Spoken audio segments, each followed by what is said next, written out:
डहाणू तालुक्यातील धामटणे गावातील 24 वर्षीय रुपाली सुरेश कासट हिच्या संशयास्पद मृत्यूमुळे परिसरात खळबळ उडाली आहे. रुपाली ही वाणगाव पश्चिम येथे केअरटेकर म्हणून कार्यरत होती. 30 मे रोजी तिने गळफास घेतल्याची माहिती कुटुंबियांना देण्यात आली. मात्र या घटनेमागे केवळ आत्महत्या नसून काहीतरी वेगळे घडल्याचा संशय कुटुंबियांनी व्यक्त केलाय. कुटुंबियांच्या म्हणण्यानुसार रुपाली ज्या ठिकाणी काम करत होती तेथे काही वैयक्तिक वाद सुरू होते. या वादांमुळे तिच्यावर मानसिक दबाव टाकला जात होता. तसेच तिला धमक्याही मिळत असल्याचा आरोप कुटुंबियांनी केलाय. त्यामुळे तिच्या मृत्यूमागील कारणांबाबत अनेक प्रश्न उपस्थित होत आहेत. घटनास्थळावरील परिस्थिती संशयास्पद असल्याचा दावा करत या आत्महत्येचा प्रकार नसून हत्या असू शकते अशी शक्यता कुटुंबियांनी व्यक्त केली आहे. या प्रकरणाची सखोल चौकशी व्हावी आणि सत्य बाहेर यावे अशी त्यांची मागणी आहे. दरम्यान पोलिसांनी आणि फॉरेन्सिक पथकाने घटनास्थळी भेट देत आवश्यक पुरावे संकलित केले आहेत. आता सर्वांचे लक्ष शवविच्छेदन अहवालाकडे लागले असून त्यानंतरच मृत्यूचे नेमके कारण स्पष्ट होण्याची शक्यता आहे. रुपाली कासट मृत्यू प्रकरणात नेमके सत्य काय आहे, हा आत्महत्येचा प्रकार आहे की हत्येचा, याचे उत्तर पोलीस तपास, फॉरेन्सिक अहवाल आणि पुढील न्यायालयीन प्रक्रियेनंतरच स्पष्ट होणार आहे. मात्र निष्पक्ष चौकशी करून दोषींवर कठोरात कठोर कारवाई करावी अशी मागणी कुटुंबियांकडून करण्यात येते.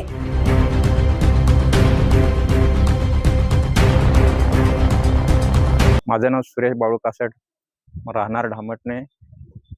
माझी मुलगी रुपाली सुरेश कासट ही योगेश चौधरीकडे घरकामासाठी काम करत होती आणि ती कोणत्या वर्षापासून काम करत होती? 2024 पासून काम करत होती. आणि आता आता काय झालं तिच्या? आता काय झालं ते सविस्तर सांग. आता काय झालं ते सुट्टी घेऊन घरी आलेली ती. योगेश घरी आलेली योगेश चौधरी तिची बायको आणि तिचे काहीतरी प्रियकर होता, त्याच्या बरोबर काहीतरी त्याच्या योगेश चौधरीच्या धीराने पाहिलं आणि ती त्याच्या योगेश चौधरीला माहीत पडलं आणि त्यांच्यामध्ये आपसामध्ये भांडण झालं आणि म्हणून रुपालीने पाहिलेलं होतं माझ्या मुलीने. 1, 2, 3 वेळा तो सांगते तिकडे यायचा, फ्लॅटवरती राहून जायचा सांगतो. नंतर मग ती त्यांच्या आपसामध्ये भांडण झालं आणि ते मग ते तिचा म्हणजे ती सांगायची सुमा चौधरी की तू आमच्या नवरा बायकोमध्ये भांडण लावून दिलं असं, तू सर्व सांगितलं असं, त्याच्यावरती दबाव आणला. आणि मग तो भेटायला यायचा तेव्हा पण ती तुझी सांगायची की म्हणजे दादाला सांगू नको. आणि तो तिचा प्रियकर होता, तो पण त्याला दबाव द्यायचा की तो आला म्हणजे मी आलेला होता असं नाव सांगू नको दादाला, असं माझ्या मुलीला धमकावणी द्यायचा. आता जी घटना घडली वाणगावला, मुलीने जी आत्महत्या केली, आता त्याच्याविषयी काय सांगते? माझ्या मुलीने आत्महत्या कधी करू शकत नाही. कधीच नाही करू शकत ती. तिला फसवलेलं आहे आणि काहीतरी तिच्या बरोबर अन्याय झालेला आहे. हा गलफास नाही, हत्या केलेली आहे असं मला वाटतं. 2 दिवस आलेली होती आणि घरी राहून गेली आणि जे न्यायला वारंवार फोन करायची की कामावरती आहे. तरी पहिल्या दिवशी फोन केला, त्याच दिवशी गेली नाही आणि दुसऱ्या दिवशी सांगतो बाबा मी कामावरती जाते सांगतो. आणि कामावर गेले आणि 4 दिवस झाले आणि दुसऱ्या दिवशी सकाळी 8:53ला फोन आला त्याच्या योगेश चौधरीच्या, मला एका मुलीने असं केलं असं. योगेश चौधरी तुझ्या घरी केव्हा आलेला होता?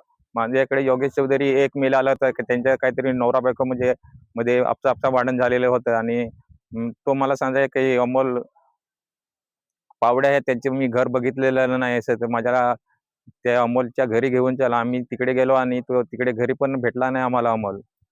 मग त्याच्या आई होती, अमोलची आई, आणि भाऊ होता अक्षय.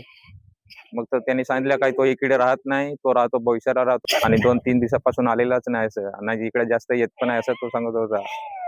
आणि नंतर आम्ही मग घरी आल्यानंतर मग तो योगेश चौधरी आम्हाला सांगायला लागला की ती माझी म्हणजे मुलगी नाही तर माझी लहान बहीण आहे, मी तिच्या केसाला पण धक्का लावू देणार नाही असं बोलत होता. काही करून तरी माझ्या मुलीला पाठव, कारण की जे काही माहीत आहे ते सर्व रुपालीला माहीत आहे. रुपाली असेल तर मी काहीतरी पुढे त्याच्यावर कारवाई करेन असं मला तो बोलत होता.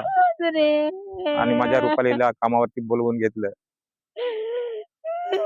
तेव्हा हे झाल्यानंतर ते चौधरी कुटुंब तुमच्या घरी आले होते का? हो, आलेले होते. पहिल्याचे म्हणजे ते घरकामासाठी ते दोघे पण आम्हाला ते घ्यायला आलेले होते आणि त्याचे एक मित्र होते.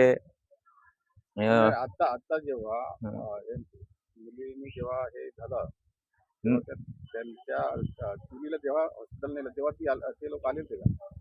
नाही आलेले, हॉस्पिटलला पण नाही आले आणि ते आमच्या घरी पण नाही आले. कोण पण आणि फोन पण नाही केलेला, काही नाही केला. अजून तिचे कपडे बपडे त्यांच्या तिकडेच घरी आहेत. चप्पल बपल काही पण नाही आणलेलं आम्ही. पोरीला माझ्या फोन करून बोलवलं. याची आम्हाला म्हणजे नाही पाहिजे असं. याने दोषींना म्हणजे कठोरच्या कठोर कारवाई ते संशय आहे त्यांना पकडावे नाही. हे संशय आहे ते सुमा चौधरी आणि अमोल पावडे आणि योगेश चौधरी हे आरोपी म्हणजे आम्हाला संशय ही म्हणजे ही म्हणजे म्हणजे सोसायटी नाही मिळेल, ही हत्या आहे असं हत्या केलेली आहे याच्या मुलीने म्हणजे. न्याय मिळून पाहिजे आणि आम्हाला न्याय पाहिजे. तुमची मागणी काय म्हणजे पोलिसांकडे काय मागणी आहे?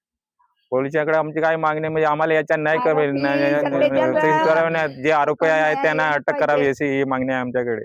द पोलीस न्यूजसाठी माधव तल्ला, पालघर.